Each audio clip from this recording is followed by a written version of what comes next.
Selamat pagi sahabat Tribuners yang saya hormati dan saya muliakan.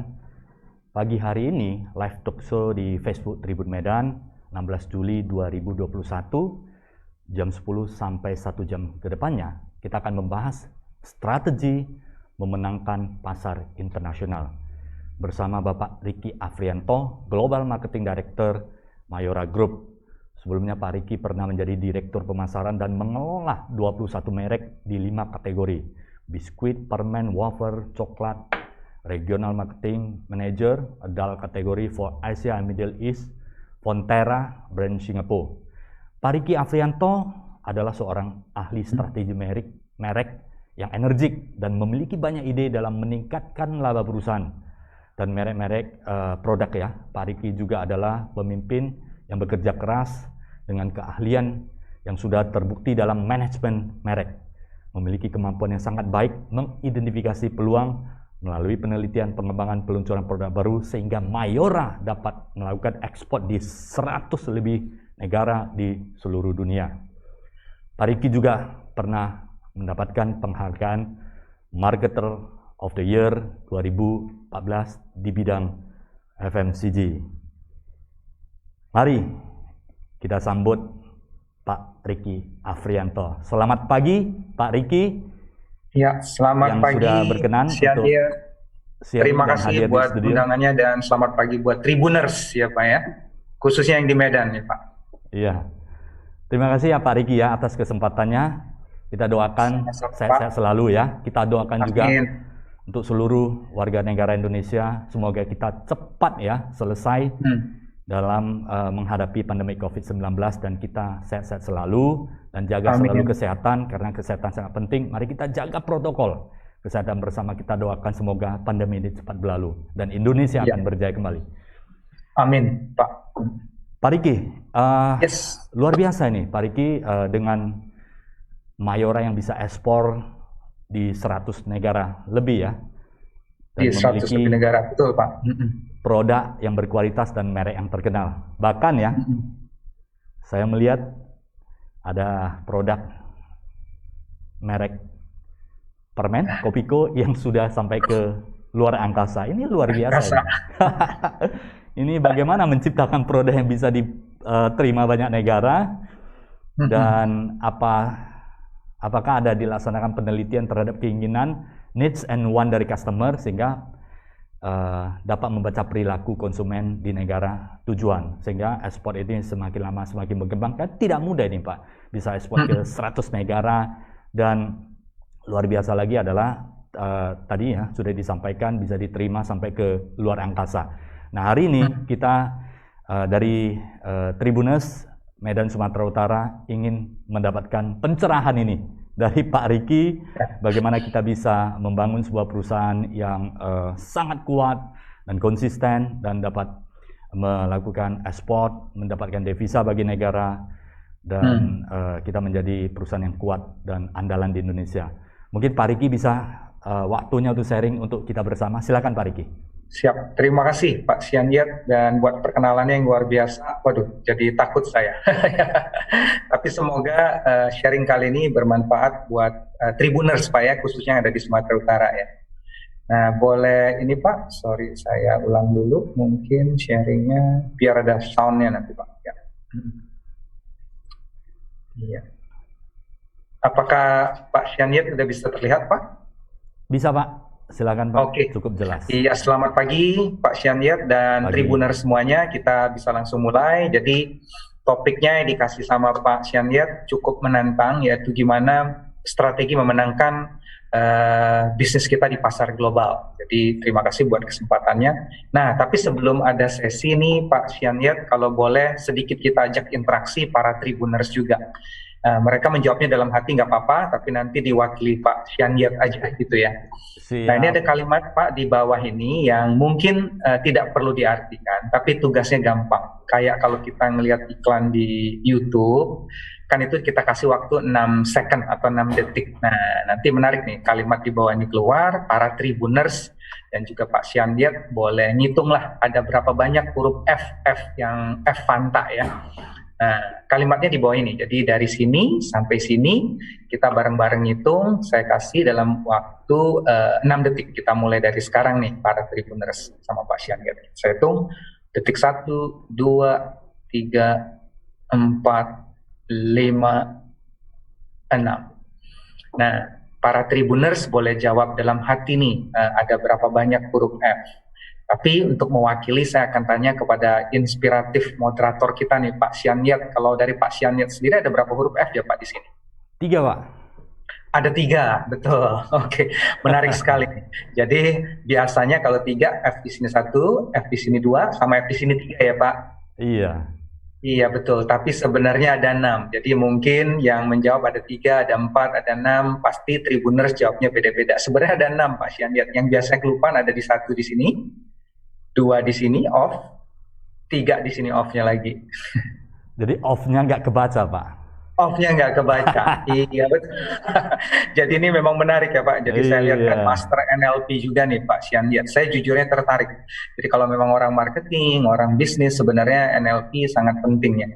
Nah, berkaitan dengan cara baca ini aja saya ngelihat memang tugasnya orang marketing berat. Jadi kalau ada Tribuners business owner, jadi harap sadar kalau marketingnya sering-sering minta budget Pak, tolong di-approve. Karena konsumen yang ngelihat iklannya sama, bacanya sama, yang ditangkap bisa beda-beda.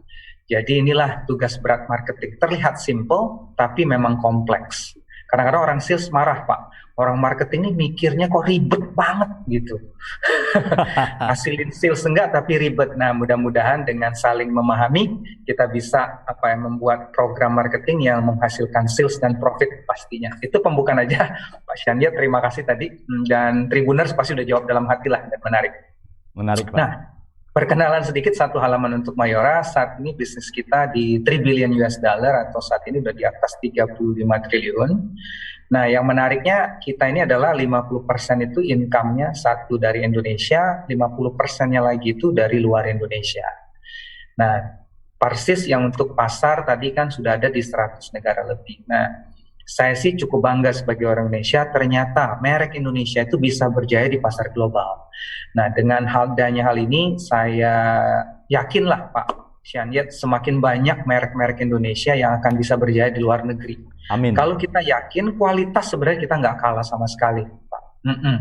Jadi terbukti dengan merek-merek kita itu beberapanya itu sudah juara tidak hanya di Indonesia, tapi juga di berbagai negara, baik di Indonesia, di Filipina, maupun sampai ke Middle East, sampai ke malah Rusia bahkan. Jadi semoga ini membuat inspiratif bagi merek-merek Indonesia, jangan takut untuk bersaing secara global. Nah, memang kita menarik nih Pak, untuk kan tugasnya adalah memenangkan pasar global. Nah, itu butuh merek yang kuat. Nah, merek yang kuat ini mungkin Tribuners, terutama orang-orang di Sumatera Utara, pasti nonton drama Korea. Terutama yang namanya Startup nih Pak, waktu itu cukup heboh ya Pak Syaniat. Di mana Startup ini ada 2 cowok yang memperebutkan satu wanita, namanya adanya Dosan, satunya Jipyong. Sampai Pak waktu itu hebohnya adalah pada ribut nih, para pendukungnya, ada yang pendukung Dosan, ada pendukungnya Jipyong. Pokoknya yang cocok dapat cewek ini, ada yang ngomong Jipyong, ada yang ngomong Dosan, sampai yang berantem kita sendiri tuh. Nah, inti dari story-nya adalah 2 orang ini kan yang berbeda karakter. Dosan mungkin lebih ke arah informal, lebih ada gantengnya, sedikit belum sukses, merambat dari bawah. Tapi kalau Jipyong orangnya pinter, orangnya sudah lebih mature, orangnya lebih kaya, membantu secara diam-diam, jadi mempunyai karakter branding yang berbeda.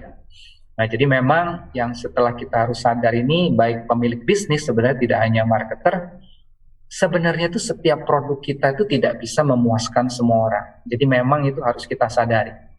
Jadi memang ada yang suka, ada yang enggak. Nah, tergantung yang suka kita harusnya semakin hari semakin baik. Nah, itu membuat bisnis kita semakin berkembang. Nah, itu butuh proses. Nah, yang kedua, untuk Kopiko, selain kita sudah keluar angkasa, ini kemarin heboh. Jadi tahun ini sebenarnya waktu ada film Vincenzo, semuanya heboh nih Pak Syaniat. Jadi tiba-tiba heboh lah di dunia perdigitalan karena ada logo Kopiko. Nah, Luar biasa. jujurnya waktu itu memang built-in-nya belum ada produknya. Baru ada sekitar kayak subtitle aja di akhir film. Nah, baru kemudian di episode ke-14 keluarlah Kopiko ini. Nah, jadi di sini menariknya adalah yang makan itu tidak hanya bintang tambahan, tapi bintang utamanya Son Joong Ki makan. Dan ini menurut kita dengan adanya perkembangan dunia digital, ini sangat penting Pak, kita itu bangun relevansi. Nah, kalau kita tanya apakah salesnya langsung meningkat gara-gara built-in untuk di drama Korea, ya itu tergantung objektif. Tapi bagi kita tujuannya adalah membangun relevansi ke anak-anak muda, sehingga mereka ngeliat, wah Kopiko gaul ya, wow sekarang ada Kopiko blister ya, nah, which is yang lagi dimakan sekarang. Sampai waktu itu di US, orang sana kan kita jualannya belum ada yang Kopiko blister seperti ini. Akhirnya mereka order lewat online $50 atau setara dengan 700.000 dari Indonesia. Luar biasa. Mereka sampai demikian menariknya nih. Jadi kalau memang bisa viral, banyak benefit yang bisa kita dapatkan. Tapi hal tersendiri nanti kita bahas untuk digital gitu Pak Syanyet ya. Siap. Nah, kita balik lagi kalau tadi sesuai dengan yang diarahkan Pak Syanyet, gimana membangun bisnis global, ada 3 hal. Pertama, memang butuh long term dan partnership, Pak. Jadi nggak bisa jangka pendek, karena katakanlah 6 bulan pertama itu pasti akan berdarah-darah kita, nggak akan bisa langsung sukses. Kedua, kita selalu ingat, ngirim kontainer gampang, tapi membangun brand belum tentu. Jadi kita harus ingat, pada saat bangun sales, juga harus bangun brand. Ketiga, yang harus kita ingat adalah, kita harus punya distribusi yang bagus, kita harus punya relationship government yang cukup bagus, untuk memahami peraturan di sana dan regulasi di sana. Nah, ini yang kadang-kadang kita suka lupa, termasuk dengan trademark. Kita merasa brand kita sudah di trademark, kayak Torabika Pak, tapi waktu mau masuk di China kemungkinan nggak bisa, karena di China apapun di trademark sama orang-orang sana. Jadi ini yang agak menarik, jadi banyak hal yang harus kita pertimbangkan. Nah, berkaitan dengan tugas gimana memenangkan pasar global nih Pak Syanyet, saya terinspirasi dengan Pak Syanyet yang memang pengen menyimpulkan sesuatu, orang jadi cepat ingat, nggak susah gitu ya Pak, kayak star modelnya Pak Syanyet. Nah, kalau saya untuk memenangkan pasar global, saya merangkumnya dari kata global itu sendiri Pak. Jadi ada gauge, ada learn, ada organize, ada business mindset, ada agility, ada learn untuk roll out. Jadi nanti kita kupas satu-satu ya Pak Syanyet. Jadi ini terinspirasi oleh Pak Syanyet. Oke. Nah, untuk memasuki pasar global, yang pertama adalah gauge, atau dalam bahasa Indonesianya kita butuh perhitungan. Nah, untuk mendapatkan perhitungan ini pasti kita butuh data. Nah, bagi bisnis yang UMKM merasa, aduh kalau perusahaan gede duit sih ada, riset boleh. Nah, itu yang salah. Riset itu tidak semuanya harus mahal. Jadi bisa jadi kalau primary data mahal karena risetnya kita lakukan sendiri atau kita pakai agency. Tapi yang namanya secondary data atau desk research, Bapak dan Ibu Tribuners bisa dapat dari internet atau observasi atau market visit. Kalau marketnya ke China ya kita datang ke China untuk kita lihat. Atau kita baca atau kita melakukan diskusi dengan berbagai teman-teman yang sudah pernah melakukan bisnis. Dan yang paling penting sebenarnya government itu sangat penting. Jadi di Indonesia itu namanya ada ITPC, Indonesia Trade and Promotion Center. Jadi Bapak dan Ibu yang pengen memasarkan produknya di luar Indonesia, itu harus tahu ITPC kontak kita tuh di mana. Di negara China, di US itu siapa, dan mereka tuh banyak banget database yang bagus, potensi distributor yang bagus, mereka bisa kasih data. Ya at the end, kita yang harus saring-saring semua data ini. Jadi intinya adalah, tadinya kayak kita naik mobil, pikir cuma satu pengukurannya, tapi ternyata kita sadar, waduh banyak banget yang harus kita ukur. Nah, jadi kalau boleh dari Tribuner, pengalaman kita yang sudah ekspor ke banyak negara tuh, nggak boleh hanya berdasarkan gut feeling atau intuisi. Intuisi kita tuh harus dipertajam dengan berbagai data, yang tidak semuanya itu harus mahal. Jadi semoga G yang pertama ini adalah dipahami, kita harus punya data, memahami dulu pasar di sana seperti apa. Jadi sekali lagi tidak perlu mahal, tapi selama mempunyai data akan sangat membantu.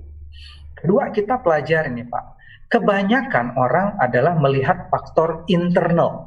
Jadi internal itu adalah pasarnya menarik nggak? Wah, bagus banget nih. Tapi orang jarang sekali melihat faktor yang namanya makroekonomi. Jadi kalau kayak kita beli durian atau beli mangga, kadang-kadang kita mikirnya itu di dalamnya harus bagus. Tapi lupa dengan ngelihat kulit, kadang-kadang itu bisa menentukan buah itu bagus atau enggak. Contoh kayak mangga, semakin dia ada bintik-bintik atau pisang, itu tandanya sudah matang dan optimal banget untuk dikonsumsi. Nah, ini dengan kata lain adalah kita jangan lupa yang kita ingat adalah produk, harga, promosi yang selalu kita ingat. Tapi yang harus kita pelajarin itu banyak banget. Ada yang namanya social, legal, ekonomi, politik, dan teknologi, atau istilah saya nyebutnya sebagai SLAP. Nah, ini sangat penting. Budaya orang untuk tahu pecahan uang, cara mereka berdagang, cara mereka berkomunikasi, sistemnya mereka seperti apa, itu berbeda. Indonesia pun berbeda. Indonesia makanya ada yang namanya grosir, dari grosir adanya ke agen baru ke retail. Grosir pun beda, grosir bahan baku sama grosir snack belum tentu sama. Indonesia aja sudah begitu kompleks. Jadi sekali lagi setelah ada pengukuran kita harus tahu budaya market itu seperti apa. Di luar produk harga 4P itu gampang. Tapi yang paling penting jangan lupa, terutama dengan adanya faktor kayak semacam COVID. Nah itu akan mempengaruhi ekonomi, mempengaruhi budaya saat mereka sekarang ini. Nah itu jadi jangan kita lupakan faktor-faktor yang namanya makroekonomi lah, atau istilahnya macro factors ya, di luar hanya ekonomi sih, sorry. Nah yang contohnya kayak gini Pak, kalau kita masuk ke dunia Arab, mereka tuh bacanya dari kanan ke kiri. Kalau Indonesia kan dari kiri ke kanan.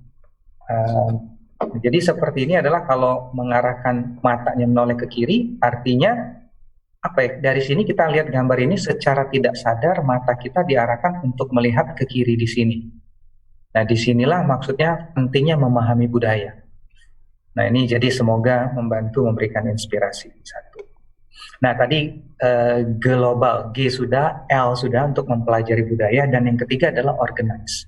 Nah organize di sini sebenarnya kita setelah tadi kita mempunyai data, kita mempunyai pembelajaran mengenai budaya, baru tuh boleh berbicara ada nggak sales plan, marketing plan. Jangan dibalik, jangan kita tanpa ada perhitungan, tanpa ada pemahaman tadi dari budaya dan semuanya, kita langsung buat sales and marketing plan. Nah kalau bisa kita runutkan. Jadi baru yang ketiga, baru kita organize sales and marketing plan. Nah setelah plannya ada, nah ini dia nih, tadi diskusi sama Pak Syaniat menarik. Kalau kita berbicara strategi tanpa eksekusi, nggak jalan-jalan. Makanya itu perlu yang namanya execution mindset. Nah kalau owner itu bagusnya adalah jalannya nggak ragu-ragu. Kalau profesional terlalu lama mikir. Jadi business mindsetnya kalau bisa kayak owner. Setelah ada plan, jangan ragu-ragu, execute. Tapi contohnya nih, kalau kita ngomong lagi krisis, COVID, ekonomi lagi susah, produk baru nggak akan dikeluarkan. Tapi Mayora dari tahun lalu sampai tahun sekarang, kurang lebih ada 14 produk yang kita luncurkan pada saat sekarang. Nah ini menunjukkan bahwa kita harus optimistik, jangan nunggu pasar. Nah ini yang coba kita tekankan, harus kreatif, harus inovatif. Dan ini business mindset namanya, growth mindset. Tapi setelah ada growth mindset, jangan lupa bahwa semuanya itu akan berubah.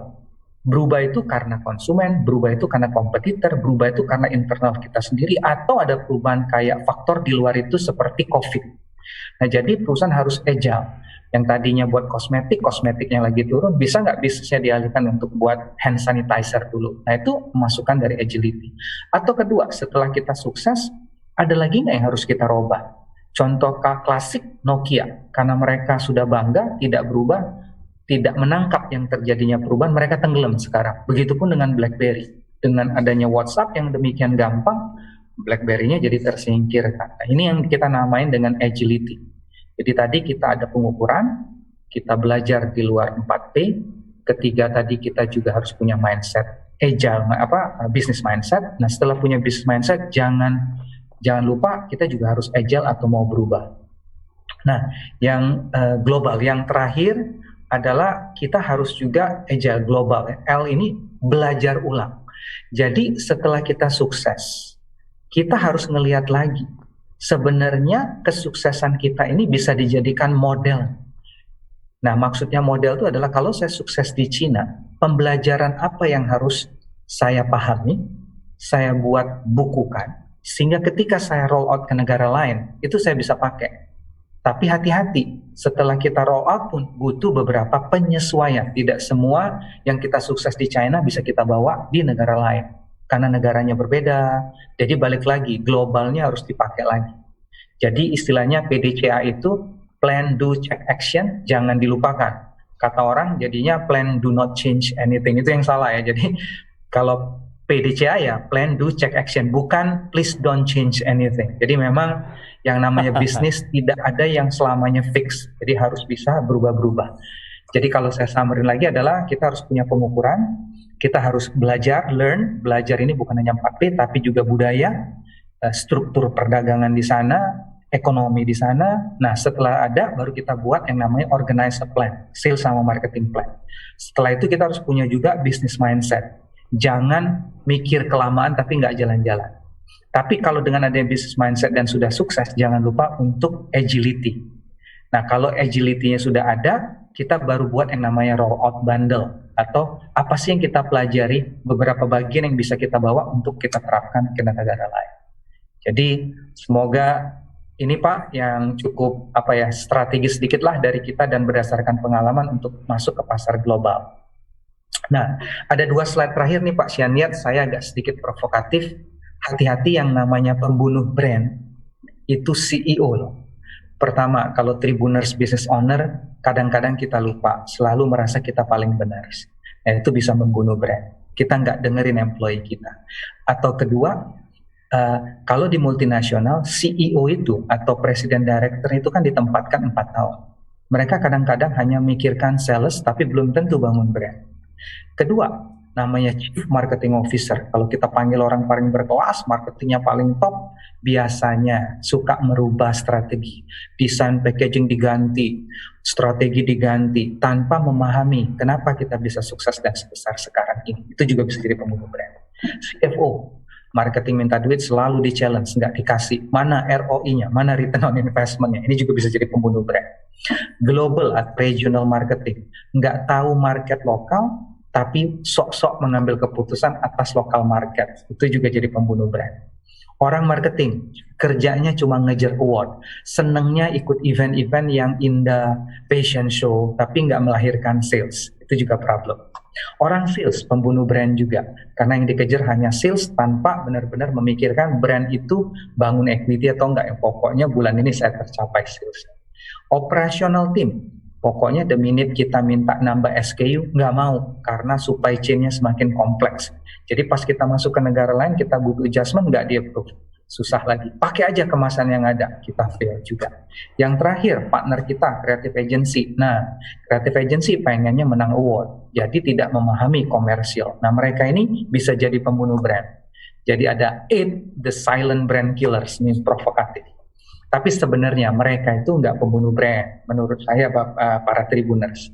Mereka ini hanya berbeda function. Jadi tadi sepintas saya diskusi sama Pak Syaniat, at the end, kalau bisa itu semua orang, maupun dia di CFO ataupun apa, mempunyai mental marketing yang sama, understanding marketing yang sama. Bangun brand itu sama-sama, tidak cukup ada hanya di benaknya marketing atau tugasnya marketing. Nah, jadi kalau CFO-nya bisa bekerja dengan koridor yang tepat, sales juga berada di koridor yang tepat, mereka layaknya superhero yang bekerja sama menyelamatkan dunia untuk membangun brand. Jadi ini sedikit provokatif aja biar Bapak dan Ibu tercerminkan. Menjalankan fungsi masing-masing boleh, finance pelit boleh, tapi harus make sense. Sales ngejar sales boleh, tapi juga jangan melupakan peranan membangun merek. Jadi jangan ngasih diskon yang terus-terusan hanya demi mengejar sales. Orang marketing jangan hanya membuat yang indah-indah tanpa mempermudah hidup sales dalam mencapai sales. Jadi intinya harus bekerja sama. Demikian Pak Syaniat, sharing slide-nya, semoga berkenan para Tribunersnya juga. Terima kasih Pak Riki, presentasi yang luar biasa ya. Bagi sahabat Tribuners, para UMKM maupun para pebisnis yang memiliki pabrik yang ingin menjual atau memasarkan produknya di internasional, tadi sudah di-sharing oleh Pak Riki, ada simple strategi tetapi sangat luar biasa, singkatannya global ya.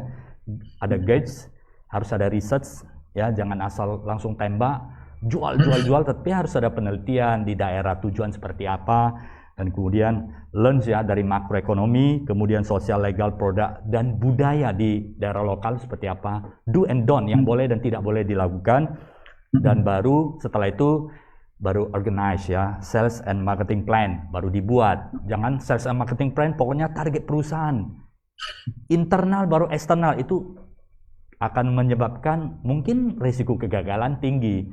Tetapi kita harus external research terlebih dahulu, apa yang terjadi di luar, potensi market, kompetisi, dan macam-macam, sehingga baru dibuat sales and marketing plan. Dan kemudian business mindset ya,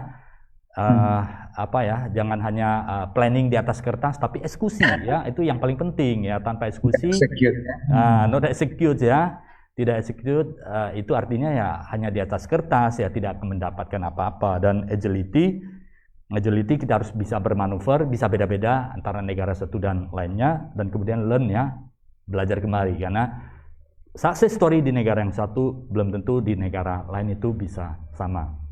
Dan menarik lagi, yang kedua adalah tadi di-sharing oleh Pak Riki, yaitu ada yang namanya pembunuh brand merek itu sendiri, yaitu ada CEO ya, ada CMO, ada CFO, kemudian global, regional, sales marketing manager, dan kemudian sales operational, dan kemudian partner daripada kreatif agency ya. Nah, ini Pak, tadi Pak Riki ada mengatakan bahwa sebenarnya mereka berpotensi untuk membunuh brand sendiri ya. Jadi nah, sekarang bertanya nih kembali ke Pak Riki nih, bagaimana supaya para CEO, para stakeholder ini yang ada kaitannya dengan brand, mereka tidak membunuh.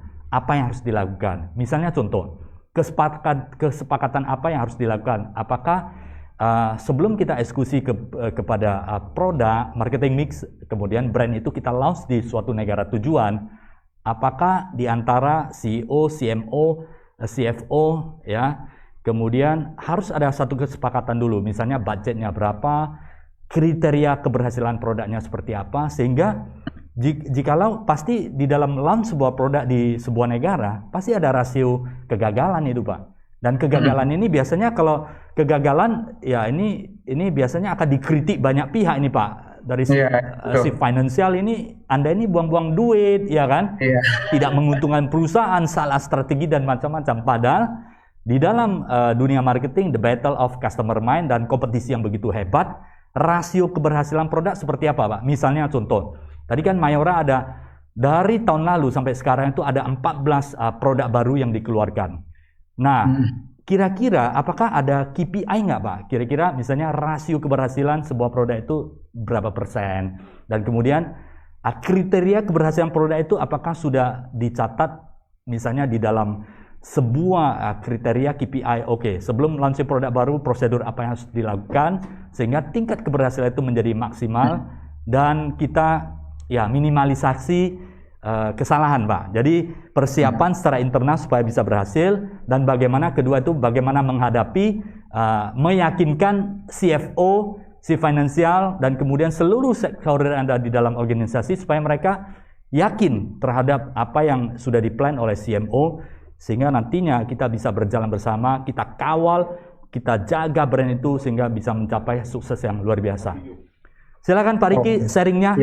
Terima kasih Pak. Good questions Pak. Pertanyaannya bagus banget. Pengalaman kita dan banyak buku Pak menuliskan memang produk baru itu kegagalan sampai dengan 90%. Maksudnya 9 dari 10 produk baru itu biasanya itu gagal. Jadi memang meluncurkan produk baru itu sangat-sangat gak gampang.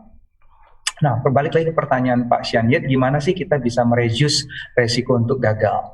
Nah, kalau yang namanya produk baru atau kita pengen meluncurkan sebuah produk, itu gate-nya banyak. Jadi bisa jadi problemnya di sini yang saya lihat adalah banyakkan orang mulainya dengan produk dan mereka bangga banget dengan produknya mereka. Harusnya sih benar. Cuma problemnya adalah ketika mereka sudah punya produk, mereka belum tahu sebenarnya saya mempunyai konsep atau enggak. Nah, jadi contohnya ini paling jelas adalah kalau semuanya menjual gado-gado, saya akan menjual gado-gado juga. Nah, jadi orang akan bingung kenapa saya harus beli ke warung Ricky ya.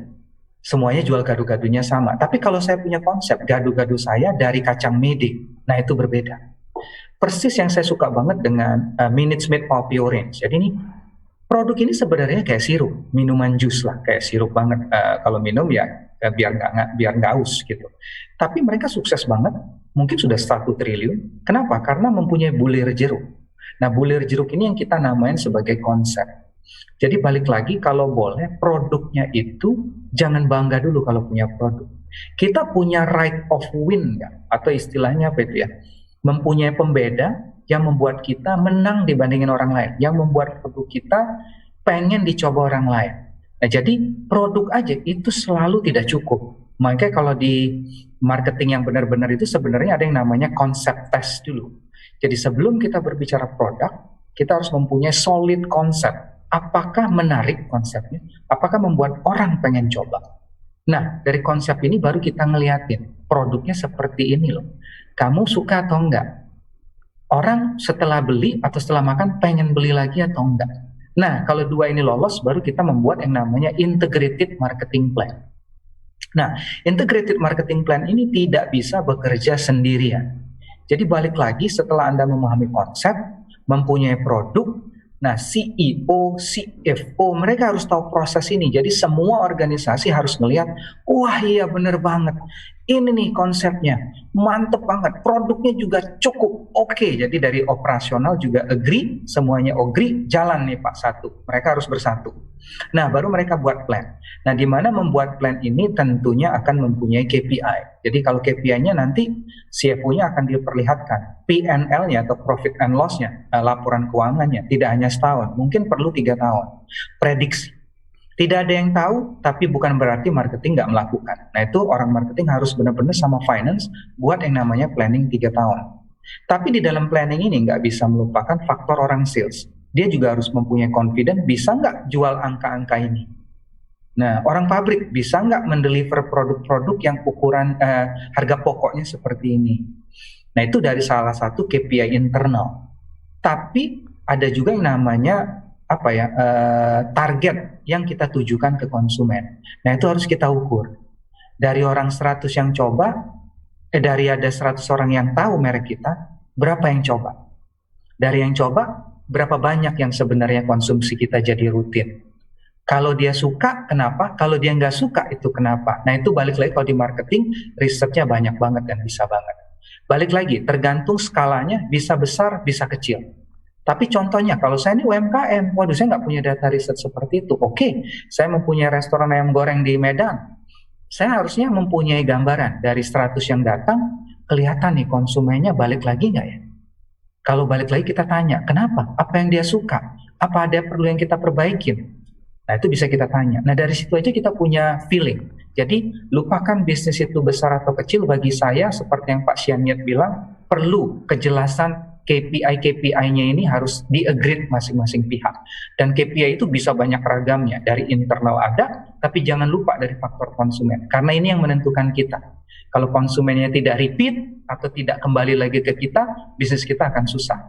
Atau bisnis kita bagus, tapi kita tidak membangun awareness. Jadi orang yang tahu produk kita ya begitu-begitu aja, bisnis juga nggak berkembang. Padahal produknya dan konsepnya kalau orang tahu, waduh suka banget. Nah, ini beberapa kriteria yang bisa kita ketahui kalau kita jeli melihat atau membaca konsumen kita tadi. Begitu Pak Sianyet berdasarkan pengalaman ya Pak. Iya, mantap, luar biasa Pak Riki. Dan kita perlu research dan kemudian biasanya seperti yang disampaikan, sebaiknya ada 3 tahun planning ya, integrasi antara pemikiran dari marketing dengan finance ya, supaya nanti ada ke depan harus mencapai seperti apa. Untuk margin Pak, untuk margin dan harga Pak, itu tentunya ada korelasi dengan nantinya ada P&L, laporan profit and loss yang harus kita terima seperti itu Pak. Nah, kemudian dari CFO pasti Pak, dari Chief Financial Officer pasti sudah dipastikan orientasi pasti adalah kepada finance. Artinya budget yang dikeluarkan infrastruktur, mesin, packaging dan sebagainya. Packaging juga tidak murah Pak. Packaging yang sudah kita cetak itu biasanya menjadi fixed cost karena cetak itu harus banyak, dan kemudian mesin-mesin dan sebagainya itu menjadi sangat banyak sekali.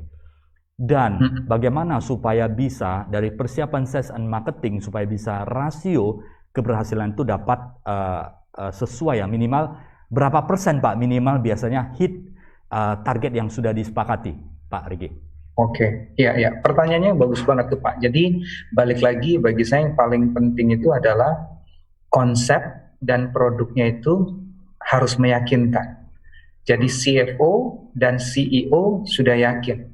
Kalau mereka nggak yakin, lebih baik kita jangan melangkah. Nah, kalau mereka sudah yakin, baru kita buat perencanaan profit and loss. Profit and loss ini memang untuk produk baru agak susah ditentukan. Jadi kalau rata-rata biasanya investasi periklanan itu biasanya kalau kita nanya persentase 10% Pak Syaniat ya. Jadi kalau gross margin misalnya saya perusahaan kosmetik, gross margin bisa jadi di atas 40%. Tapi kalau saya jualan snack bisa jadi di bawah 20%. Nah, ini tergantung kategori. Jadi tergantung kategori dan tergantung gross margin, disitulah menentukan berapa besar biaya iklan atau biaya promosi yang harus kita keluarkan. Tapi rata-rata kalau memang perlu persentase itu 10% dari sales.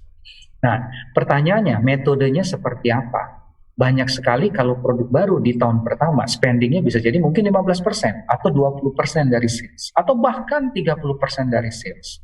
Tapi tahun kedua dia akan berkurang. Nah, disinilah butuh kejelian sebuah perusahaan dan juga pengalaman dari karyawannya itu untuk melihat dulu berapa besar sih pasar. Misalnya saya mau masuk bisnis instant noodle. Instant noodle itu di Indonesia itu di atas 25 triliun. Jadi marketnya besar. Nah, kita bisa memprediksikan kita mau targetnya berapa persen sih dari 25 triliun. Oh, saya yakin 1 triliun dapat. Nah, dari 1 triliun mungkin 10%-nya mungkin 100 M. Nah, kita lihat 100 M ini cukup nggak ya biaya untuk biaya advertising and promotion. Itu bisa kita evaluasi. Jadi banyak metode Pak. Ada yang namanya metode persentase to sales, ada yang namanya tergantung competitions. Jadi maksudnya kalau kompetitor mengeluarkan uang seperti ini, saya harus ngimbangin.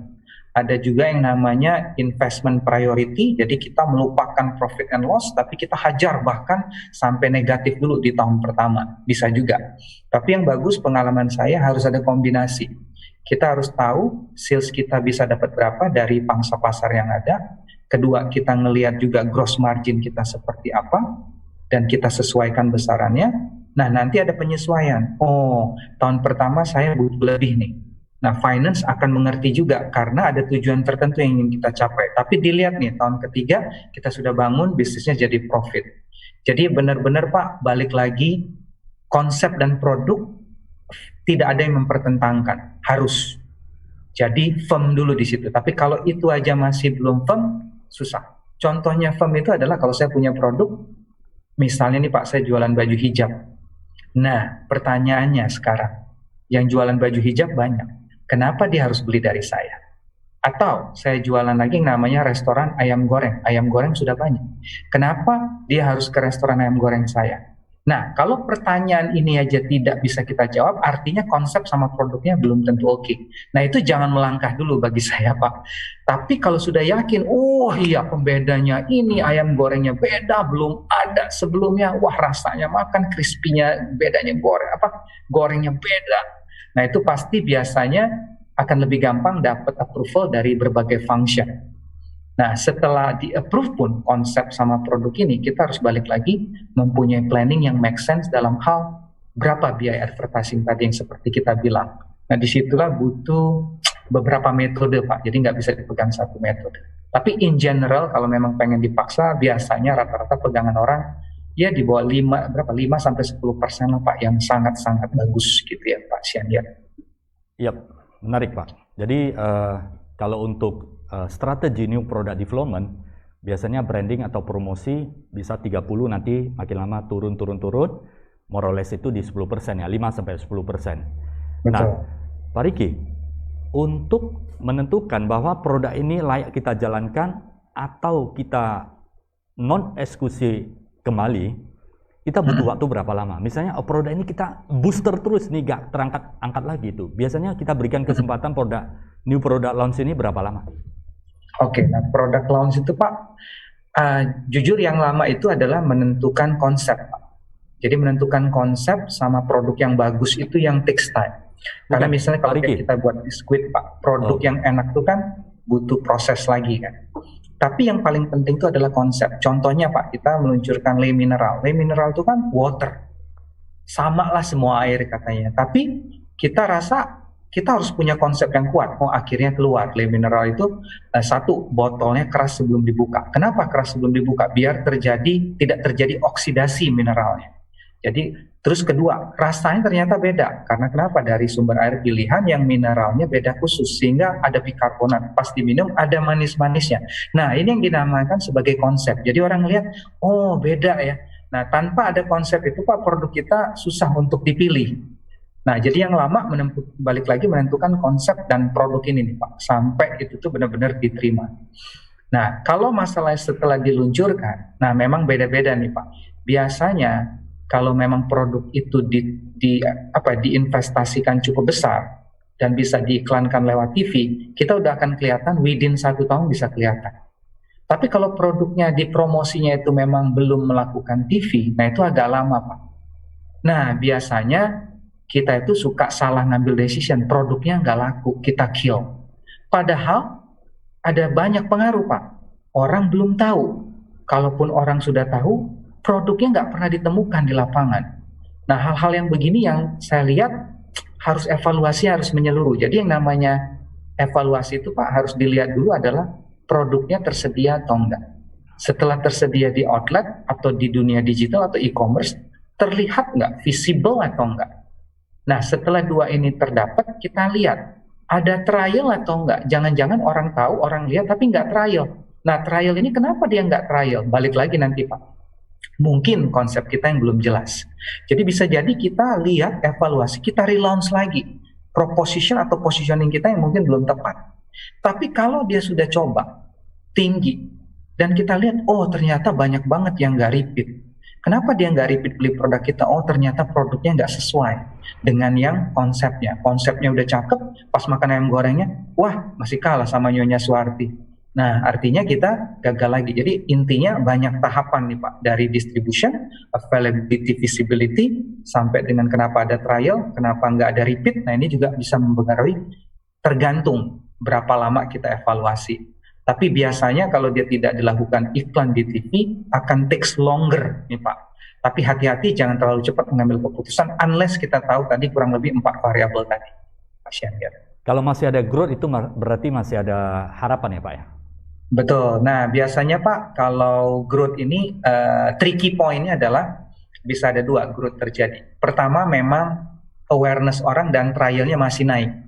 Nah kita kadang-kadang bisa dibohongi tuh Pak melalui tren. Seolah-olah 6 bulan ini naik, nah kita beli mesin baru. Tapi di tahun kedua kita jeblok. Kenapa? Karena ternyata kita ngembangin distribusi Pak, yang tadinya cuma di Sumatera Utara, sekarang masuk Aceh, besok masuk ke Padang, besok lagi masuk ke Palembang. Jadi sales trendnya dia naik terus. Nah disinilah sebenarnya yang dibutuh adalah repeat. Jadi kita harus evaluasi outlet yang ada, konsumen yang ada, beli barang kita lagi atau enggak. Nah, jadi itu ada 2 tuh Pak, either itu perluasan distribusi atau perluasan geografi atau karena peningkatan dari trial, tapi belum tentu menjanjikan itu akan sukses. Jadi tapi itu bagus atau nggak bagus Pak? Tren pertama dia harus naik dulu, tapi jangan cepat bangga, harus dilihat dulu apakah produk ini ada repeat atau enggak. Bukan karena perluasan distribusi dan geografi Pak. Benar-benar. Jadi tarikan distribusi itu tarikan pertama supaya distributor itu mau menjual, pipe in. Betul. Kemudian yang mau kita cek adalah pipe out-nya oleh tarikan customer-nya, itu sangat penting ya Pak ya. Betul, betul banget Pak. Ya. Ini Pak, ini sebelum saya menarik ini distribusi ini lebih dalam dengan Pak Riki, luar biasa hari ini ya. Kita bisa belajar banyak. Pak Riki, untuk firm ya, untuk firm berarti kita bisa meyakinkan CFO dan CEO bahwa apa yang dilakukan ini sudah benar dan konsep ini sudah benar. Sekali lagi, saya melihat konsep ini sangat penting sekali. Nah, untuk firm ini Pak, kalau Pak Riki sekarang mungkin sudah berhasil banyak produk di Mayora, bank-bank luar biasa, dan kemudian Kopiko luar biasa, ya kan? Torabika luar biasa sekali, mungkin mudah. Awalnya bagaimana perjuangan Pak Riki, Pak? untuk meyakinkan CFO dan meyakinkan CEO, apakah pembuktian-pembuktian, apakah perlu undang agensi, konsultan dan sebagainya untuk menguatkan, Pak. Kalau sekarang mungkin agak mudah. Ini untuk CMO yang di perusahaan-perusahaan yang masih perlu meyakinkan dari segi efforts, kan nggak mudah mendapatkan percayaan dari pucuk pimpinan, Pak. Mungkin sharing sedikit pengalaman, Pak. Oke. Pertanyaan yang bagus, Pak. Jadi Pak, berdasarkan pengalaman memang kalau kita lihat yang paling penting tuh at the end adalah ide. Nah, yang paling penting ide ini nih banyak sekali faktornya. Bisa jadi dari supplier kita, bisa jadi idenya itu datang dari CEO itu sendiri, atau bisa datang dari konsultan kita, atau bisa datang dari kita sendiri yang melakukan market visit atau kunjungan, atau datang dari kita yang habis jalan-jalan dari luar negeri, atau juga dari riset yang kita lakukan, kita ngobrol-ngobrol sama konsumen. Jadi pertama bagi saya adalah ide ini lupakan dia dari mana, tapi kita harus mencari yang namanya insight. Atau secara gamblangnya konsep ini membantu hidupnya konsumen atau enggak. Kalau kata Jack Ma, bisnis yang bagus itu bisnis yang ada problem, karena kita menolong orang. Nah, ide atau dari produk ini harus mempunyai jelas jobnya itu membantu konsumennya di mana. Atau kalau memang Tribuner suka, saya suka banget yang namanya Clay Christensen. Itu dia kalau search di YouTube tuh banyak banget namanya teorinya job to be done. Kerjaan yang harus kita lakukan. Nah, itu selalu ada sebagai panduan dalam menelurkan produk baru. Jadi balik lagi, ide harus banyak dan multiple sources. Tapi ide ini harus mempunyai fungsi, problem apa yang harus kita solve ke konsumen. Jadi kalau kita punya ide, bagus nih saya punya ide nih, pempek misalnya Pak, pempeknya digoreng. Tapi ide dan konsepnya nih apa membantu konsumen?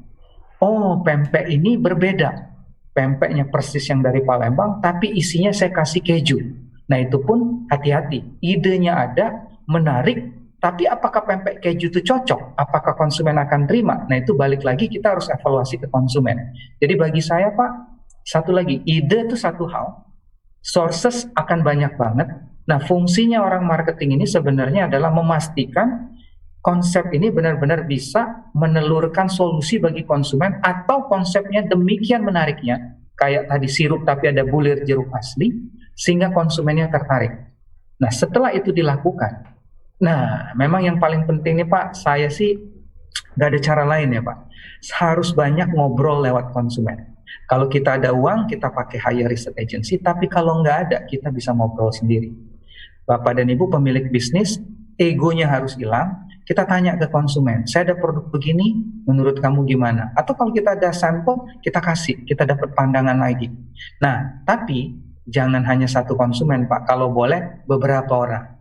Sehingga nanti membentuk keyakinan kita biasanya Pak. Nah kalau di kita mungkin perusahaan besar, dia gampang, udah lakukan riset aja 100 juta. Di berbagai negara, di berbagai kota, di Semarang, di Surabaya, Jakarta, Palembang, kita lihat conclusion-nya apa. Nah, tapi kalau UMKM bagi saya yang masih wilayahnya geografi bisa juga ngobrol. Kalau ada konsultan bagus, tapi kalau nggak ada konsultan ya at least kita harus terjun lapangan Pak untuk mendengarkan konsumen dan melihat apakah produk yang kita buat ini ada sesuatu yang meaningful. Nah, kalau enggak, nah bedanya nggak jelas, nah biasanya question mark nih Pak Syaniat. Baik, terima kasih Pak Riki. Untuk distribusi channel Pak, untuk bisa sukses di ekspor di berbagai negara di dunia, sebaiknya bagaimana distribusi channel yang dipilih? Apakah single, apakah multi, apakah kita langsung bangun representasi kita di daerah tujuan? Oke Pak, jadi memang kalau bagi pengalaman di kita ya Pak, dulunya sebelum ada e-commerce itu sangat susah membangun distribusi. Kita harus cari partner belum tentu benar, sudah benar tapi nggak punya infrastruktur, punya partner, punya ide, punya knowledge, tapi nggak punya capital. Nah itu problem juga biasanya kita kendala di berbagai negara seperti itu. Nah kalau pendekatan dan pengalaman kita Pak bisa berbeda-beda. Pertama, kalau memang produk dan konsep kita kuat, jangan-jangan channel e-commerce itu sangat memudahkan. Jadi sekarang ini semakin gampang kita ekspor karena channel e-commerce-nya itu tersedia. Nah, tinggal kita memilih partner di sana itu yang tepat. Nah, kalau e-commerce kan nggak perlu banyak distributor tuh Pak. Nah, itu jadi e-commerce salah satu solusi. Tapi hati-hati, e-commerce itu belum tentu menjanjikan kesuksesan karena tergantung kategori. Jadi contoh, kalau di Indonesia, di China Pak, e-commerce untuk produk snack itu bisa sangat besar, sangat meaningful. Tapi di Indonesia Pak, e-commerce itu kurang dari 1%. Kalau untuk bisnis kayak di kita. Jadi, tapi kalau bisnisnya Pampers, susu itu bisa gede banget. Atau personal care, cocok gitu Pak. Tapi kalau yang namanya bisnis snack, nah jangan terlalu berharap banyak. Tapi bukan berarti kita nggak potensial, bisa sebagai langkah awal. Nah, balik lagi pertanyaan kedua, kalau distributor, apakah itu multi distributor, apakah kita sole distributor? Nah, itu tergantung nih Pak. Kalau kita yakin bahwa sole distributor produknya oke, distribusi kita mau nationwide, mungkin sole distributor satu cara. Tapi kalau kita masih mau pengen minimize the risk, bisa jadi kita pakai distributor kecil di area tertentu di negara tersebut dulu. Misal China, mungkin kita masuknya Beijing dulu. Atau beberapa produk maunya di Guangzhou dulu.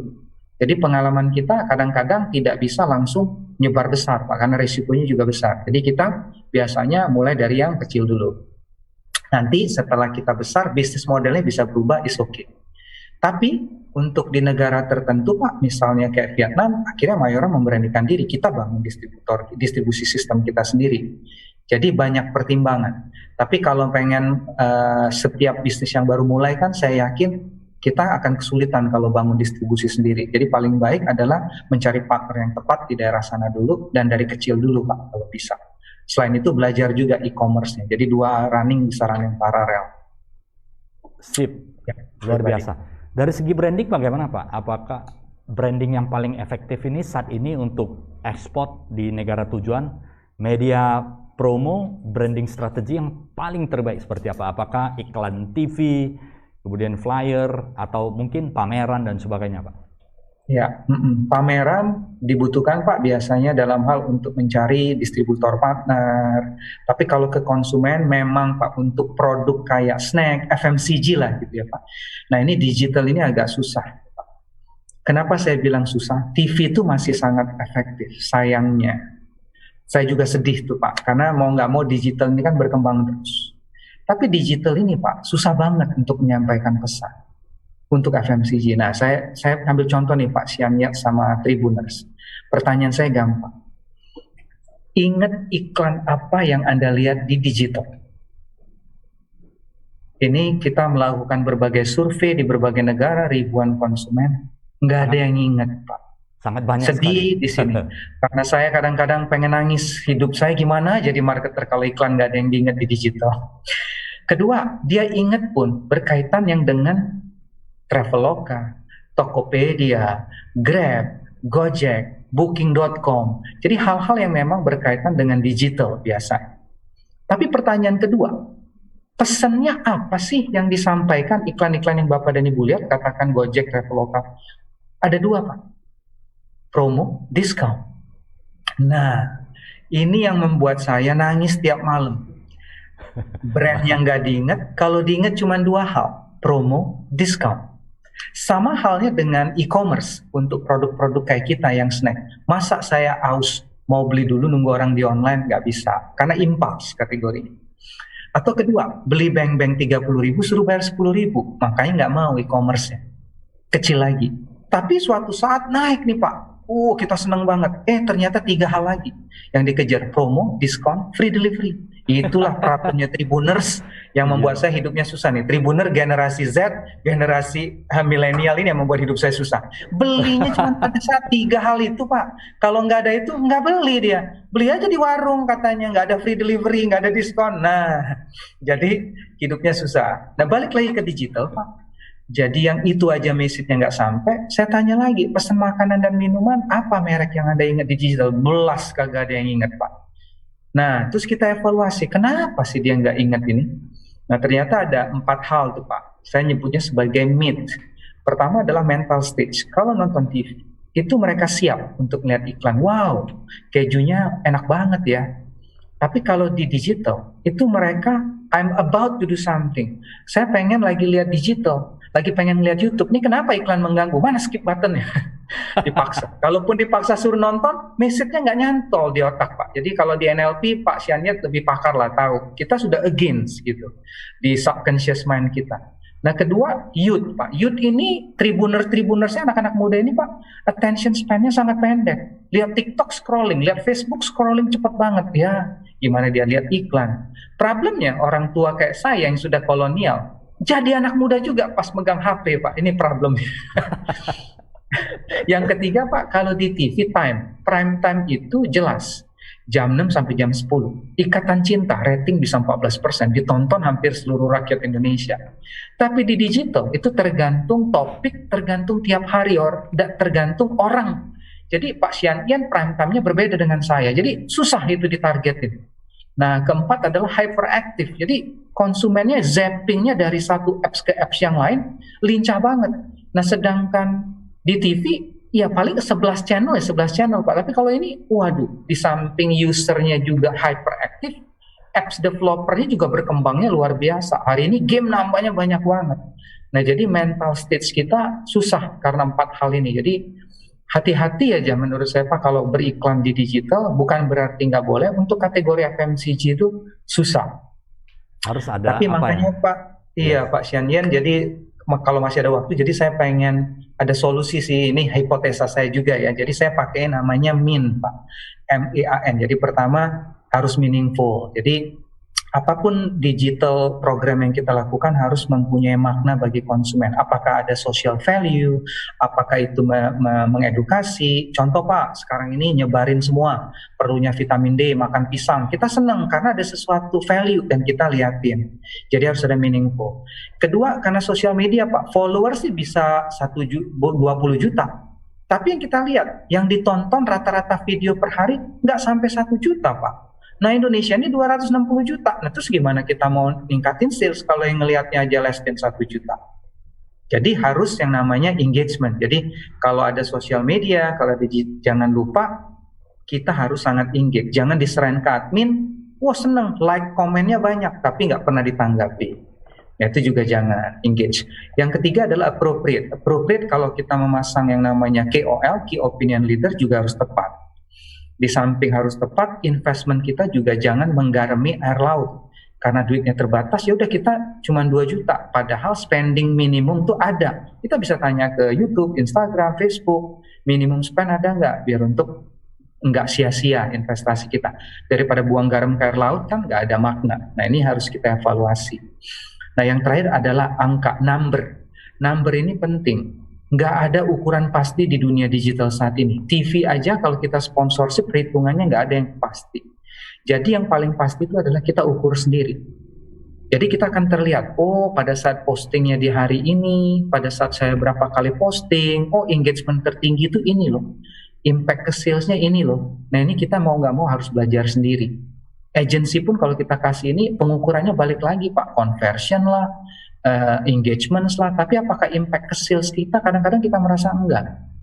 Nah, problemnya orang-orang digital agency banyak jualannya adalah, wah itu bisnis orang naik 4 kali lipat. Nah, kita lihat 4 kali lipat, dia jualan pertama 100 toples, beriklan di digital naik jadi 500 toples. Make sense, Pak, kalau bisnisnya itu less than 5M. Masih bisa bergerak di dunia digital. Tapi kalau bisnis kita udah di atas 10M, digital itu berat pengaruhnya.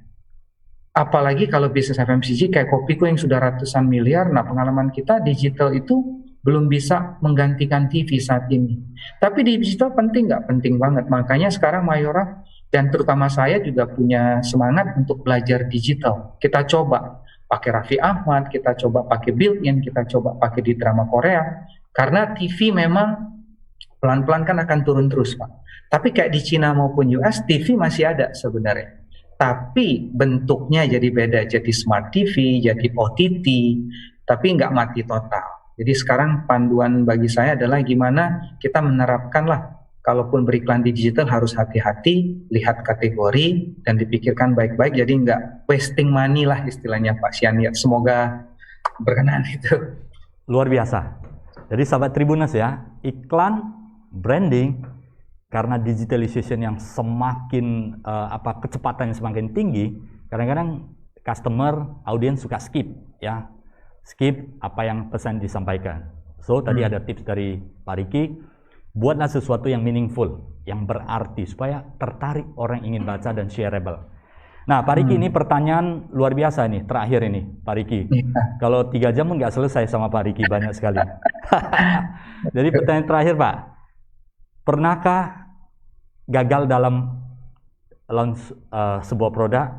Dan kalau tidak dijawab juga tidak ada masalah. Bagaimana supaya produk itu bisa berhasil launch dan kemudian kita bisa sukses secara distribusi ke mancanegara? Singkat Pak, last question. Thank you. Iya, pertanyaan yang luar biasa banget nih Pak. Jujur yang digagal banyak menurut saya sih.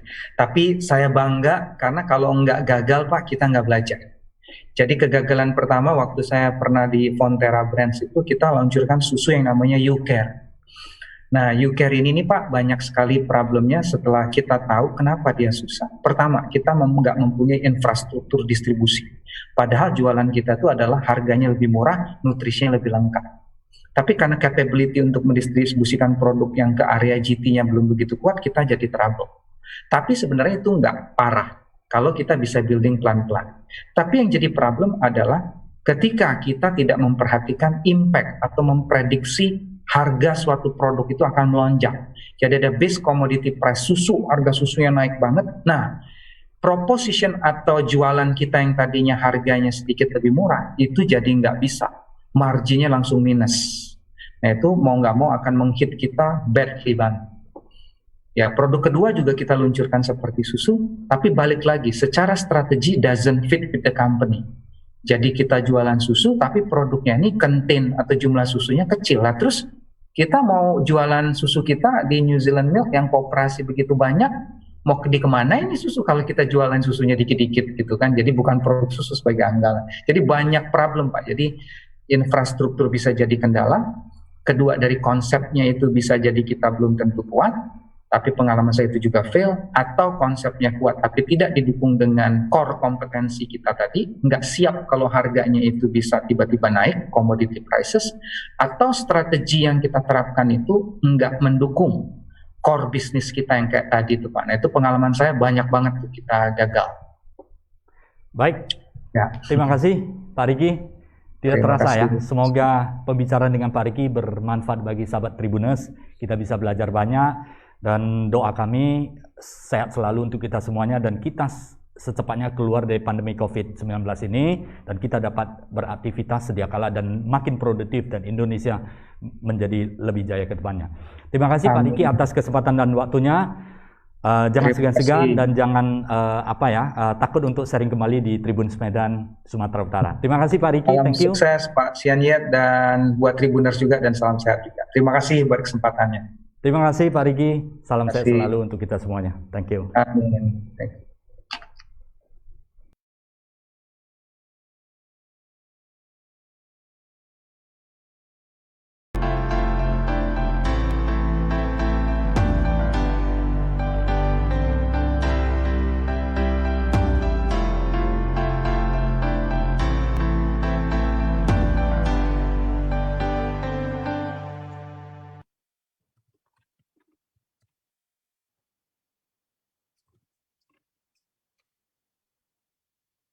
Sianyet. Terima kasih ya Pak Sianyet buat kesempatannya. Saya izin live. Sukses selalu ya Pak.